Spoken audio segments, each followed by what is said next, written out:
Okay, welcome everyone. We're so glad you're here joining us this morning. Todd is the owner and trainer for Forward Traction. He's a fellow chamber member and a dear friend, and I'm so grateful I've had a chance to get to know you this year, Todd. Thank you for being here this morning and for helping us walk through this workshop on certain action in uncertain times. Absolutely. Thank you for having me, Rebecca. I want to first acknowledge the Chamber for all the great work you guys have done. I speak to a lot of groups. I've seen a lot of different communities, and you guys at the Chapel Hill Carville Chamber are doing a really great job. So kudos to you in keeping us informed and the latest, greatest in this changing environment and helping us to make decisions. I know some of you might have been on a workshop presented by the Chamber around scenario planning and helping to think about your business in different ways as you go into 2021. And some of you are thinking about pivoting. What do your customers really want now? What are some new products or services you could potentially offer? What do you need to do in terms of your staff and cash flow and employees? And this is meant to take those types of conversations and really give you some tools to put them into action in your business. And I'll walk through our agenda here in a moment, but I'll just give you a little background about me. So I am local here in the Chapel Hill, Durham area. Been here about 15 years. And I want to tell you, I am absolutely passionate about helping local business owners get what they want from their business. And I am one of you. I'm an 8-time business owner. And I juggle it all, right? So I have 2 kids, and 13 and 11, and there's just a lot on our plate, despite the external challenges. Just to give you a sense of the sweet spot for me, my last 2 companies, we took from 3 million to 12 million, and the other one 4 million to 15 million over about a 36 month period. And that's what I absolutely love to do. So growing entrepreneurial businesses. And we sold one of the companies, and I'm part owner in the other. And when we did that, I realized that I absolutely love working with entrepreneurial leaders. So I started Forward Traction, which some of you have been to my site and seen. And that is really working with entrepreneurial leaders day in and day out. I was talking with Rebecca. I had 2 sessions this week, in giving them the tools to get what they want out of their business. And what I mean by that is there's different things, right? There's personal things that you as an owner founder want. There's also the actual running of the business. And today we're going to talk about some tools in terms of executing on that last mile and the running of the business. So that's a little bit about me. Today's goal, my goal is to give you 3 tools that will help you to take certain action in uncertain times. And that's hard. We have a wash of information flowing over us, it seems like constantly. How do you sort things out? And then after you do that, how do you actually execute? And it's taking it from your mind and your leaders' minds into the organization to actually bring everyone on board and drive change in terms of where we're going. And you know, I would say your people desperately need that. They're looking for direction. What are we doing? Where are we going to go? How's this going to work out? And I'm here to give you some tools to help you to do that. At the end, we will open it up for questions and answers, and I'm happy to take questions along the way as we get into the tools. But let me walk through our agenda. I'm going to talk a little bit about the current state. We're not going to go too deep into it because you already kind of know what the current state is. I'm going to introduce a case study as we think about things a little differently here. And then we're going to talk about identifying the problem and some solutions. And I'm going to jump into those 3 tools. So by all means, if you have a pen and a piece of paper, you can write down notes. We'll have questions at the end. And actually, if you email me, and I'll have my email up at the end, I'll send you a digital copy of the 3 tools that you can actually use. So this is meant to be tangible, get into action, use the tools immediately in your business. Current state, I put no explanation needed. So My question to you, and I'd actually like to hear from a couple of you, and maybe Rebecca, you can moderate this, but when you look at your business, where are you most in need of taking some certain action? And there might be a variety of places, but there's usually a priority there of, I really need to dive into this before the end of the year. There's something that needs to happen here. So is it implementing plans and scenarios? Is it helping employees through this season and some ways to do that? Is it creating structure for more innovation to happen and us to really think about how we can serve our customers in a new way? How do you give some consistency and stability to the organization during this time, regardless of the external factors? So take a second and write some things down. And if there are the brave ones, just raise your hand. Rebecca will unmute you. And I'd love to hear from some of you. What are some areas of concern around where you need to take action? That'll help guide our conversation.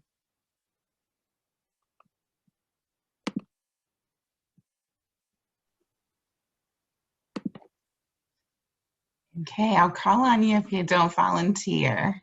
And just raise your hand and she'll unmute you. And we just want to hear from one or two of you if you have it. I mentioned some of the areas, but I'd like to get specific and be really valuable for you. What's on your mind?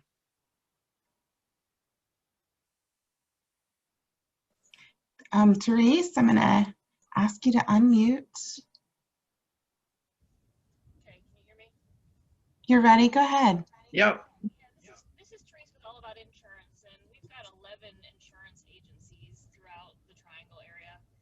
And I think we find it really hard. The staff, they want to keep the doors closed, and we're basically a customer service industry, so we really have to serve our customers. And so I think the hardest thing right now is just with the staff members, making them feel comfortable about, you know, what's going on in the world and having to interact with clients, and how basically to do that Yes. without the concerns. And we still take cash payments. So that's a huge thing because there's still people out there that want to pay cash, and we have to take cash payments because we'll lose them if we don't. So that's a big thing for our agency. That's great. So I don't know if everyone heard that. I'll just kind of repeat the highlights. 11 agencies across the area, and staff is concerned. Some of them want to keep the doors closed, but yet we need to serve our customers. We take cash payments. How do we balance that? Really great question. I was in a session with a client this week. This exact same topic came up. There's going to be some of your customers that are settling into online mode and feel comfortable there. There's going to be some of your employees that are settling into that, and some employees that are itching to go back and want that office environment. And to your point, what we talked about and we discussed this is how to do both, right? How to provide the best online experience you can and help your employees thrive there, and how to create a safe environment where as many people as possible feel comfortable coming in and working in your office. And then the important thing I feel is to recognize the tranche in the middle. So this was a large organization with about 100 people, and frankly, there's employees that are struggling. They don't feel comfortable in either place. They might not have other community, like work was their primary community. And so how do we as leaders take care of those people as well? That's the conversation we had. I think you'll find the tools will help at least give structure to show them how we're moving forward as an organization and give them some clarity and comfort. At the end of the day, they make their decision, but you as a leader can make it as safe as possible for them. So thank you for that. We'll dive into some tools around that. Any other things that are on your mind in terms of where you need to take certain action in the next couple weeks here? Good, that was great. We'll keep it moving. If there's other questions or comments, but I just want you to at least write those down and keep those in mind as we walk through this. I think it'll be much more valuable for you. So moving on. I'm going to interrupt. Monica, do you have one thing you wanted to add? Yeah, I was just gonna, so staffing. So that was like, I'm sitting here thinking I have so many actions that I need to take, but we've got to hire. And hiring without knowing a real solid forecast,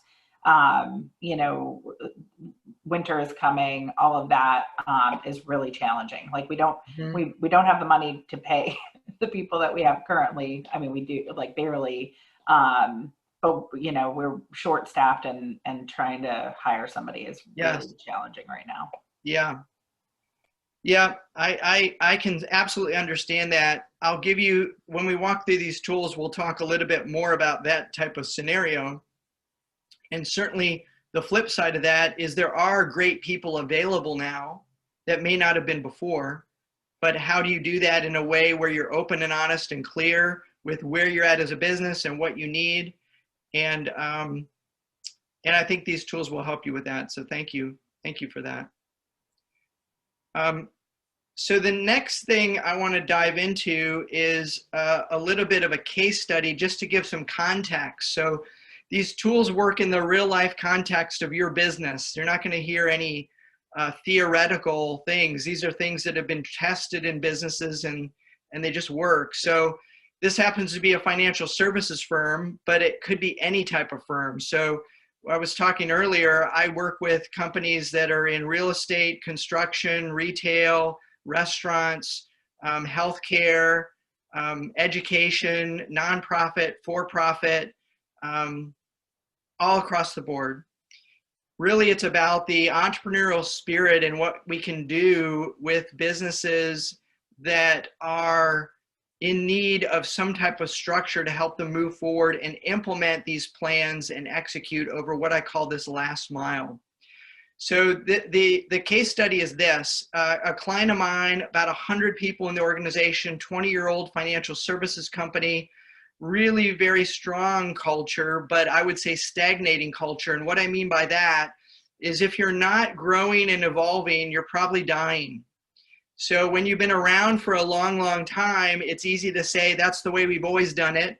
It's easy to say we're good and get comfortable. And certainly all that's happened has caused us to not be as comfortable as we used to be. And, I want to make sure you get that a lot of breakthroughs and great things for your business can happen during times like this. It causes us to be more efficient and more thoughtful and proactive. And so that's the mindset as we get into these tools that we need to have. Certainly there's a lot going on and there's a lot of uncertainty and doubt, but we as leaders decide how we want to approach the challenge. So this client was attempting to evolve their plans. They knew they had a stagnating culture. They wanted to innovate. This was even before the current challenges in the environment. And they tried to do some things with limited success. And I'll tell you how that worked. They got a bunch of teams together to think about what were the best practices in terms of moving forward and serving their customer and creating a great employee experience and what that really looked like. And while they had amazing ideas, they found that actually getting traction, for lack of a better word, in these areas was very, very challenging, either because of the people that had been there so long and it was hard to change, the way the relationships work. And it's very hard to change a system when you're inside the system, especially when it's been operating for so long. So they really came to me frustrated and stuck. And we walked through the tools, some of which I'm going to share with you today. And we're on this journey to implement and change the environment and help them get more of what they want from their business. So that's really what this is about. There aren't any magic bullets or silver bullets, I should say, or magic pills. These are tried and true tools that can help you face these challenges that you talked about. How do we help people come back into the office and serve our clients? How do we go about doing staffing where the rubber meets the road in an environment like this where we don't know what our forecast is? So all these tools help to give clarity and confidence not only to you, but to your people. And that's really what they need. They're looking for it more than ever. So we'll use this as I walk through this case study, this financial services firm, and just to give context to our conversation. Here's the problem that I identified when I talked with them, and you saw it a little bit if you read through the description of what we're going to talk about today, and it's this. We weren't in short of ideas of what we could do. The fact is only 10% of new plans actually get implemented, and 90% of them fail to achieve what they wanted to accomplish, meaning they don't get fully implemented where they really create value. And if there's two goals for you, I want to give you more control of your business, regardless of the circumstances, and I want to increase the value of your business. And you can do that regardless by implementing some things. So we want to control what we can, so to speak. I know you've heard that phrase. We want to control the things that we can, not focus on the things that we can't. It's challenging, made all the more difficult by this ever-changing environment we find ourselves in. And my goal is to demystify kind of where we're at and make things a little more tangible for you. The main culprit or roadblock or barrier is almost always that last mile of plan execution. So as a leader, we need to make some type of decision. We need to move forward, not stagnate, and then we can course correct along the way. We're never going to have every single piece of data. These tools will help you do that. In terms of the solution here, before we dive into the tools, what I've found is that companies that make it through are the ones who succeed in taking certain action, hence the title of this. And the key word here is consistently. Your team is looking for some consistency in this chaotic environment. And you can do that as a leader in both good and challenging times. The leader provides some type of structure or cadence for the organization to move through, remain in action, weather the storm. And I'm going to give you 3 tools to help you take this certain action consistently and better execute on these newly developed plans that you're formulating and coming up with. It might be your Q4 plans. It might be your 2021 plans.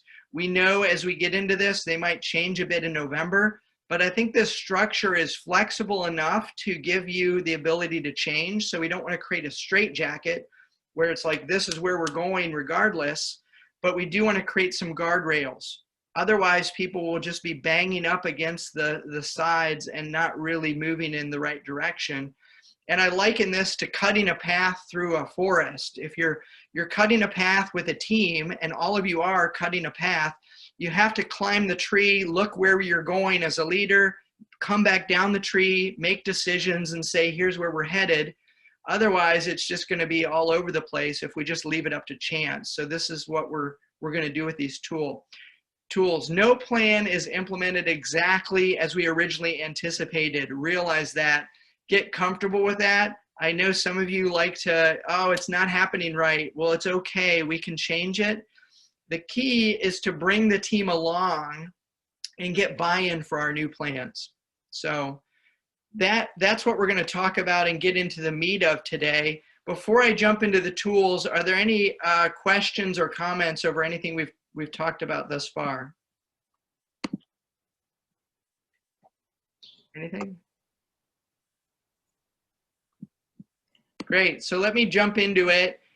Grab your pens and pencils, and we'll get into the meat of the workshop here. So in terms of tool number 1, this is a tool called the Vision Traction Organizer. When we think about vision, whether it's next week's vision, next month's vision, or next year's vision, we need to have a clear plan and everyone be 100% on the same page with where we're going, at least right now, and how we're going to get there. And some companies err on either side of that. They have a great vision for where they're going, but the day-to-day execution of how we're really going to get there falls short. Some are the other way around. They're very much in the trenches, day-to-day execute fighting fires, but they never really step back and say, where are we going long-term? I would propose to you that especially in this environment, if you're not doing both of those consistently, you're wasting a lot of energy. And here's a real fact. You might have an idea in your head, but if you haven't communicated that to your employees consistently, they probably don't get it. Studies show that you have to say something 7 times for people to hear it the first time. So you that are highly urgent entrepreneurs, when you think to yourself, I've told you that 4 times, what you need to remind yourself is 3 more times to go, rather than I've told you that 4 times. It's just a part of the way things work. People are not as connected and into the business as you are as the owner founder, and they need to hear things multiple times. So I'm going to walk through this tool.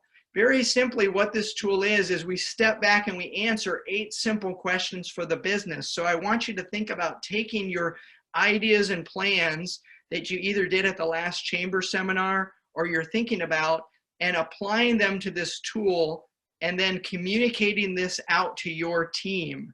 Regardless of the external environment, we need to answer these 8 simple questions. And here they are. You'll see the 8 questions down the left-hand side in gray. And then over on the right-hand side, there's another question. This is a 2-page document. And again, if you email me, I'll send it to you. It's a really powerful tool to get clear on where you're going and how you're going to get there. And I'm just going to take it one at a time briefly and give you an overview of how this works. You'll see it go from a 100,000-foot view right down to the ground where the rubber meets the road. And this is what your team needs, is decisions around each of these areas and a palatable way to understand where we're going as an organization. So bringing your team along. First question is, what is your core values? You've all heard that term before. It's been around for years. This is just who you are at your core and what you want from the culture of your organization. You can't make it up. It has to really live and be who you are. And I would submit to you that this is really the soul of your organization. A lot of times, especially in times like these, we kind of put them aside. This is a time to go back to your core values, re-solidify them, and communicate them, and catch people doing things right, following these core values. So who you are and what you want from the culture of your organization, we step back and we do an exercise to solidify those. Next question is, what is your core focus? This is what you love to do and are best at. You could be best in the triangle at doing this particular thing. And it's made up of 2 things, your purpose, cause, or passion, and your niche. Very simply, the purpose, cause, or passion is the why you started this in the first place. That's really, frankly, what's going to drive you through challenging times, is remembering that why. And your niche is your what you really love to do for the community, what service that you're providing.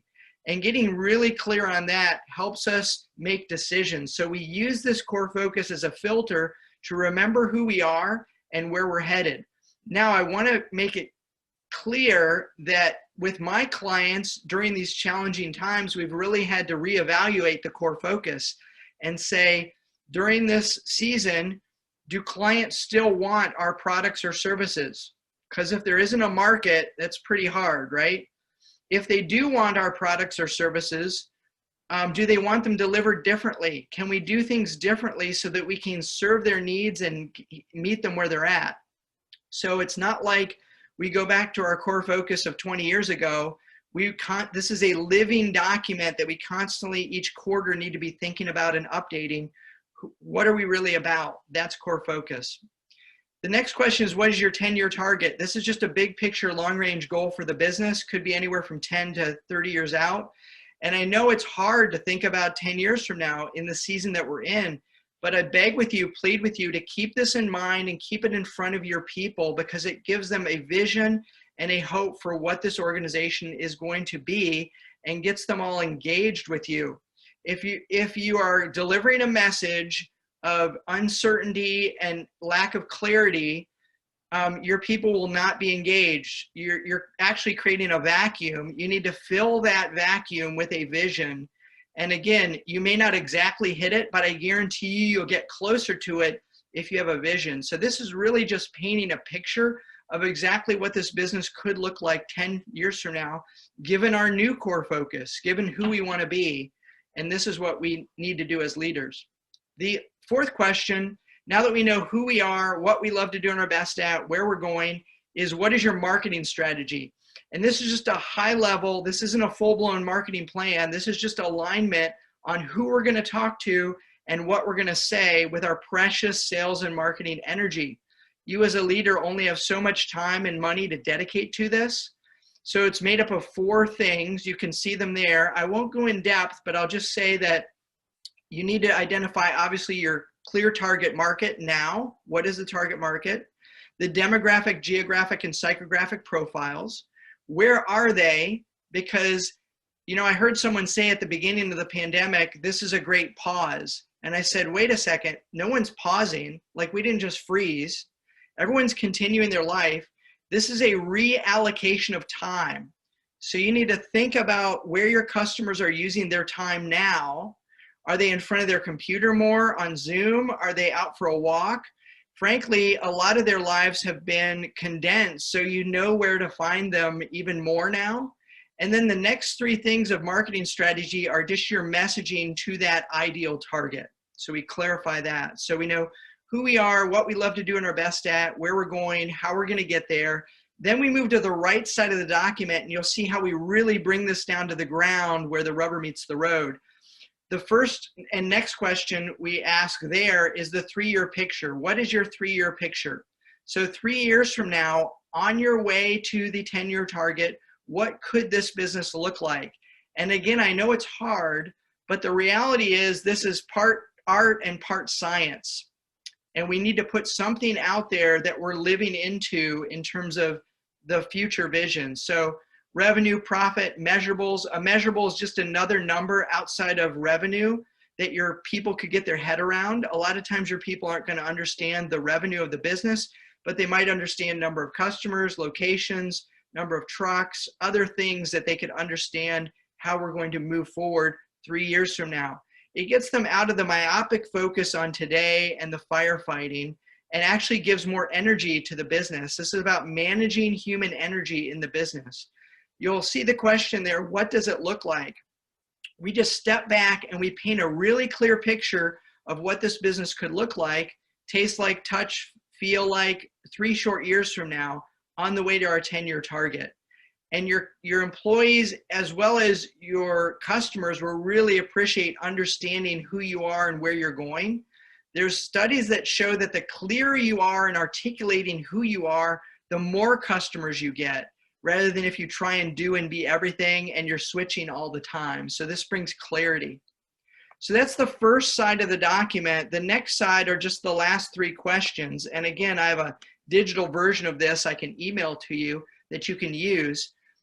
Question number 6 is, what is your 1-year plan? So again, bringing it down to the ground, revenue, profit, and measurables. What are our 3 to 7 goals for the year? So you're thinking of these plans. If you have 30 different plans, that's way too many. When everything's important, nothing's important. So we need to really say these are the most important things and get those in front of our people so that we can all be rowing in the same direction. Once we're really clear on that, then we move to the right again to rocks. Rocks are just 90-day priorities. So given our plan, what do we need to do in the next 90 days, October, November, December, to be ready for 2021? What are our 3 to 7 most important things in the next 90 days leading to our 1-year plan? So we lay that out. And then the final question, which is super, super important, is what are our issues? A lot of times organizations like to cover up or not talk about issues. An issue could be a problem or a challenge, but it could also be an opportunity, a breakthrough. We just want to get those out of our head and onto a page somewhere, and this is a place to store those so that we can address them at the appropriate time. As you know, all of your issues are not created equal, but we want a mechanism where people feel comfortable raising their hand, sharing their issues, and then we can deal with them if they're short-term issues that we need to triage now, or if they're long-term issues that we want to talk about in December or January. So those are the 8 questions.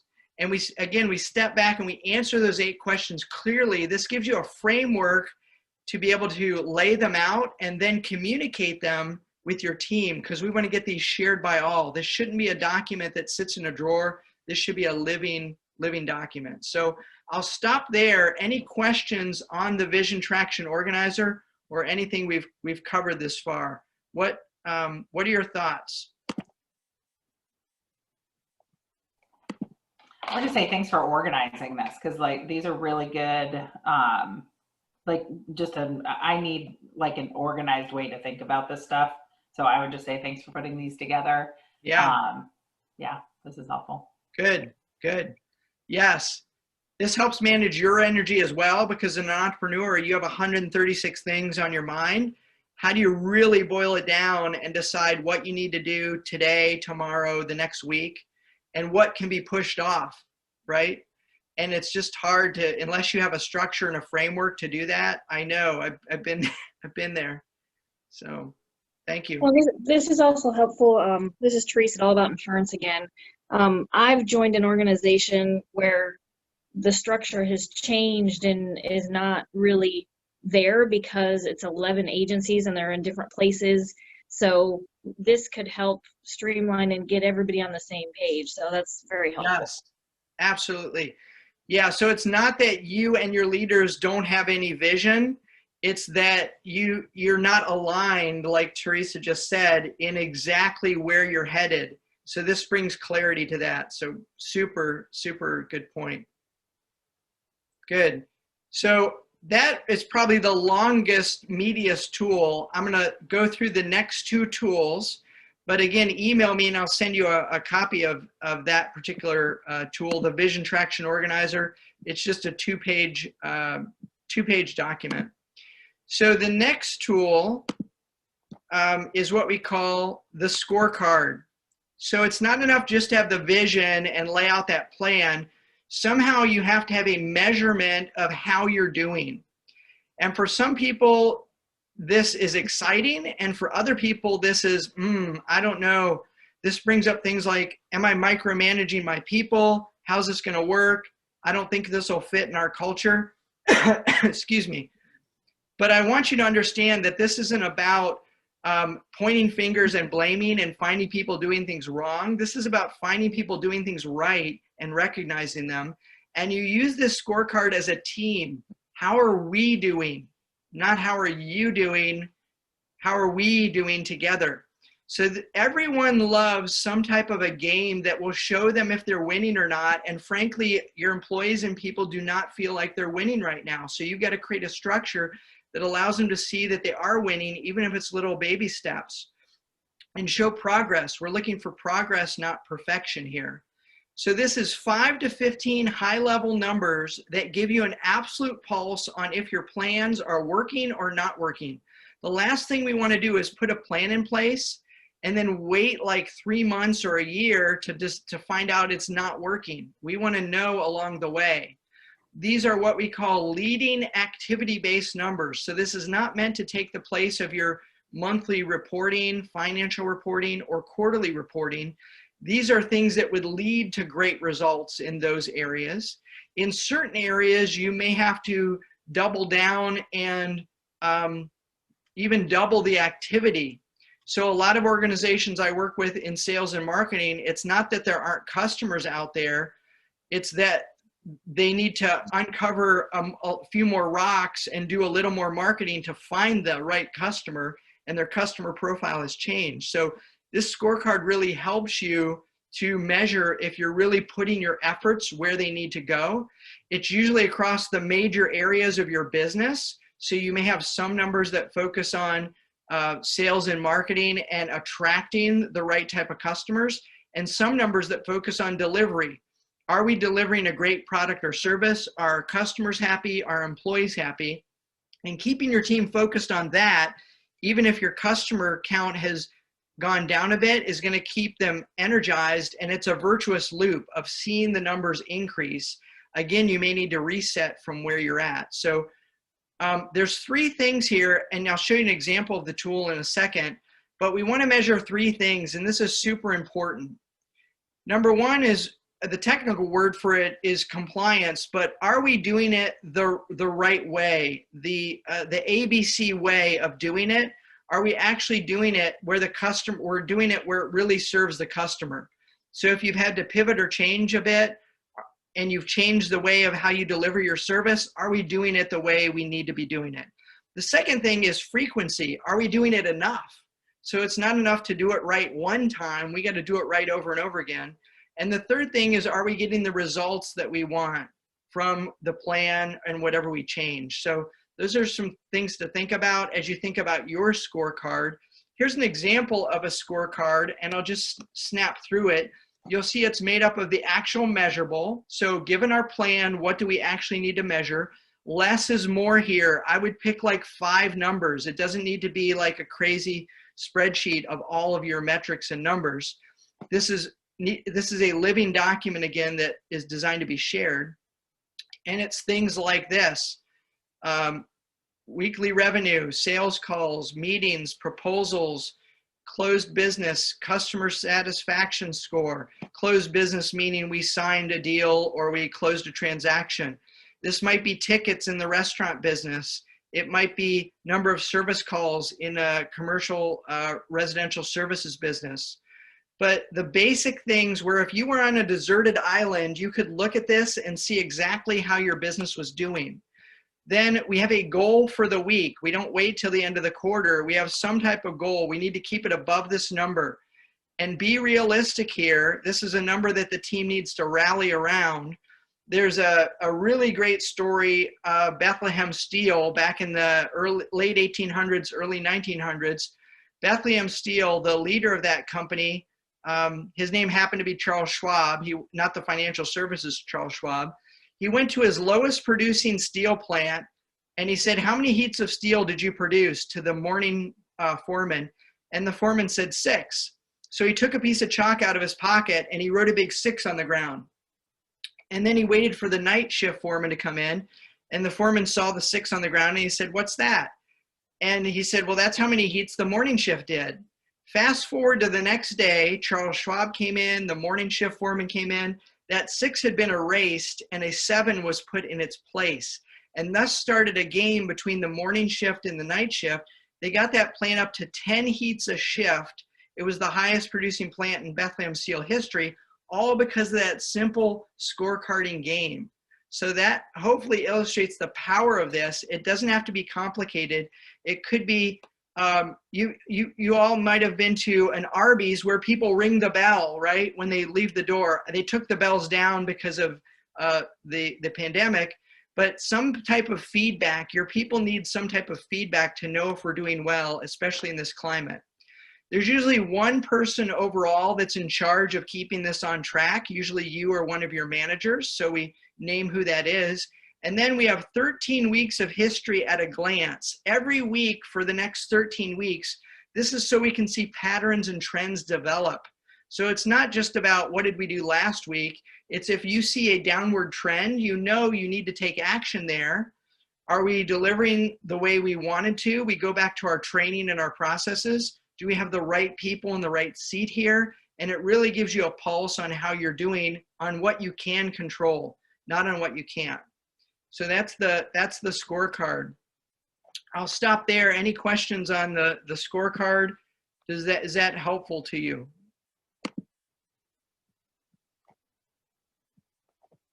Make sense? I'm seeing head nods. Yes? Okay. And again, I will send you a soft copy of the scorecard, unfilled out, that you can use. Keep it simple. Don't do 20 things. Do like 5 most important things for your team. Don't start going to individuals. Measure the team. How are we doing? Celebrate wins, no matter how small they are. They need you. 3 positive things for every negative thing you say. I know that's hard at this time, but 3 positives to every negative, and you will create a virtuous loop of momentum for your team. And you want to empower your people to be leaders. You can't do this all on your own. I know some of you feel like you're carrying this on your back and your people are off in survival mode doing their own thing. You've got to somehow bring them back together, engage them. This is a way to do that around where we're headed, regardless of external circumstances. So the final tool I'll hit on here, and then I'll open it up for questions, is what we call a level 10 meeting. Now, most people hate meetings, right? They're on their phone, they're not paying attention, it's just someone talking the whole meeting. we don't like meetings. We never liked meetings before, and especially now with the instant culture and social media, we really don't like meetings. We just want the, give me the skinny, give me the immediate message, and I'm out of here. But I would submit to you, in order to implement a plan well, you have to somehow keep the circles connected with your team. And this is how we do that, is with the level 10 meeting. You can't be siloed. You can't just say it once and then say go and do your thing, but you can't be micromanaging. You can't be smothering each other either. So this level 10 meeting format is a way to do that. Most people would rate their meetings, if you ask them 1 to 10, they'd say 3 or 4. They could be better. They're not as productive. It's usually one person, the squeaky wheel, is talking and not everyone's contributing. We want you to rate your meetings a 10. That's why it's called level 10. So they should be rating them a 10. It's their meeting. It's our meeting. Why aren't they more productive? So this is a simple tool to have more highly productive, energized times where you're really solving problems as they come up and getting things accomplished. And I'll show you, I'll walk through the format and then I'll open it up for questions. The format is what's important, not necessarily the time.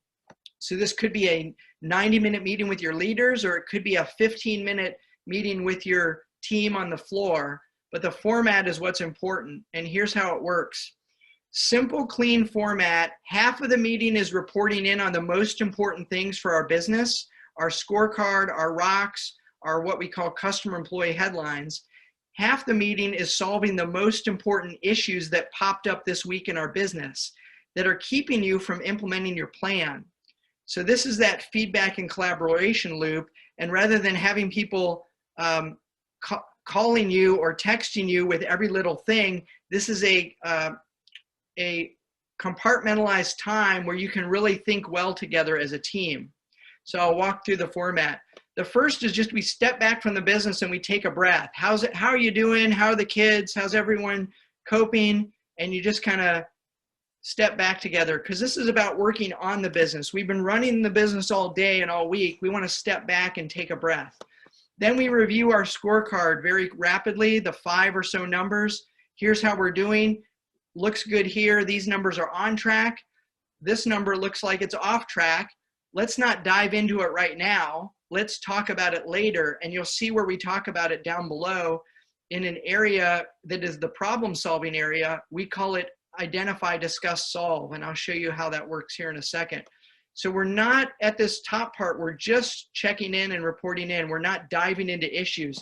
So many times teams get rat-holed in an issue and then, oh, look, an hour has gone by and you didn't get to some of the most important things. So this helps keep things moving. Just 5 minutes. 5 minutes on reviewing your rocks, the most important things for this quarter, October, November, December, of what you need to get done. And then 5 minutes on customer employee headlines. So this is just popcorning 3 to 5 words of what people are seeing out there in the field, on the floor, on their Zoom calls. Are our customers happy and are our employees happy? Just having them popcorn it out, not diving into any issues that come up, but if there are issues, just noting them and we handle them down below. That's reporting only up above. We've inserted a little to-do list, because out of this time together, there's going to come things that you need to go and get done. And we just want to track those. It's human nature to procrastinate and to not be accountable. It's just a fact.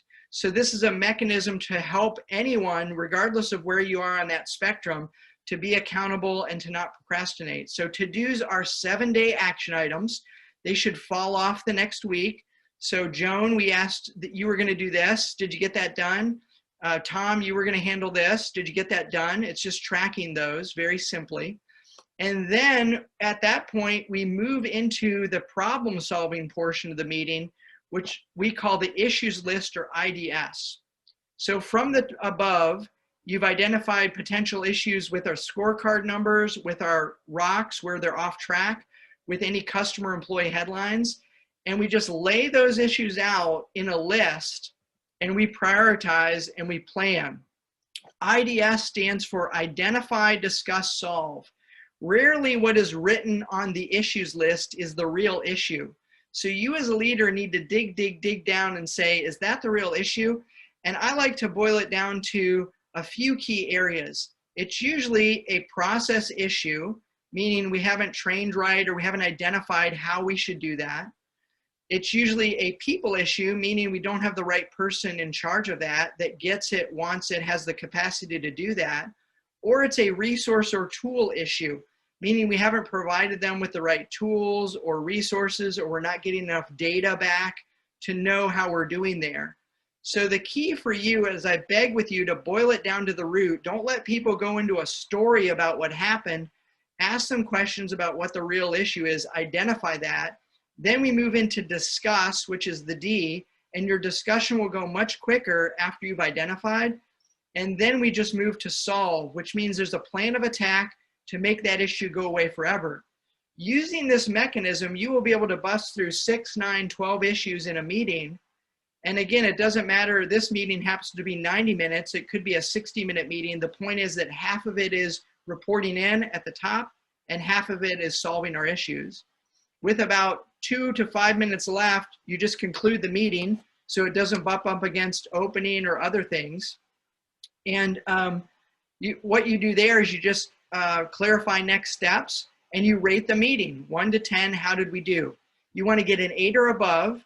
If you're not getting an 8 or above, you want to know why and get feedback, because this is our meeting, so you want to have great meetings. So that's the level 10 meeting format. There you have it. 3 super, super effective tools. I'm going to open it up for some questions, and I'll end with this quote from Warren Buffett. So, when the tide goes out, it reveals who's been swimming naked. I love that. Reveals cracks in the armor. These are some tools to rise above the inevitable challenges and take control and increase the value of your business in good times and challenging times. So with that, Rebecca, we'll open it up to questions, comments, concerns, and appreciate all of your time. Thank you all for joining. Feel free to unmute, and I think it'd be a great time to ask specific questions on how to apply some of this to your business. Yeah.